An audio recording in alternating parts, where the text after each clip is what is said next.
Alors oui, j'ai apprécié de travailler en autonomie parce que, contrairement aux cours d'amphi, on peut vraiment avancer à notre rythme. Les informations sont résumées, donc il n'y a pas d'informations superflues, il n'y a ni plus ni moins. On a ce qui est nécessaire sans pour autant être distrait par des exemples ou des choses peut-être qui pourraient paraître superflues, alors que l'essentiel est vraiment résumé. Les phrases sont concises, claires, avec des couleurs, des codes couleurs pour cibler ce qui est important, ou alors ce qui est plus considéré comme des exemples. En amphi, on choisit jamais quand est-ce qu'on est concentré ou pas, alors que quand on est chez nous, on se dit bon, là c'est bon, je suis prêt à travailler, je m'y mets 2 heures et peut-être 1 heure le lendemain. Et donc voilà, on choisit notre méthode de travail quand on est prêt, quand on est concentré. Alors oui, travailler en autonomie avant les cours présentiels, je pense que ça m'a beaucoup aidé.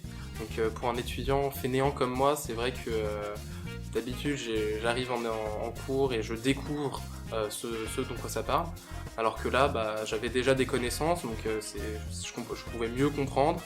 Et découvrir le cours avant, ça me permettait de me poser des questions sur ce que j'arrivais pas à comprendre tout seul. Et donc c'est vrai que ça ouvre des possibilités sur le cours présentiel qu'il n'y a pas si on ne travaille pas les cours avant de voir les professeurs. Et j'ai bien apprécié faire le cours en autonomie parce que ça me permettait d'avoir le choix de quand est-ce que j'allais le faire, combien de temps j'allais mettre. Si jamais il y avait quelque chose d'imprévu, je pouvais toujours le laisser pour un autre moment que je serais plus concentré et un meilleur moment pour faire le cours.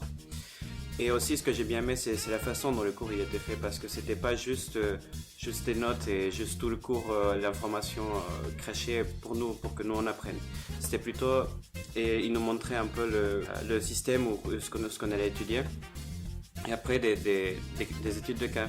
Et avec ces études de cas et avec les schémas et la façon dont ils présentaient tout, c'était vraiment très simple et très facile à comprendre et à intégrer toutes les informations.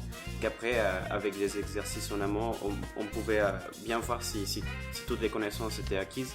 Et en plus, pendant le cours, on revoyait tout ça pour être sûr que toutes les réponses et tout ce qu'on croyait savoir, c'était vraiment ce qu'on était censé apprendre.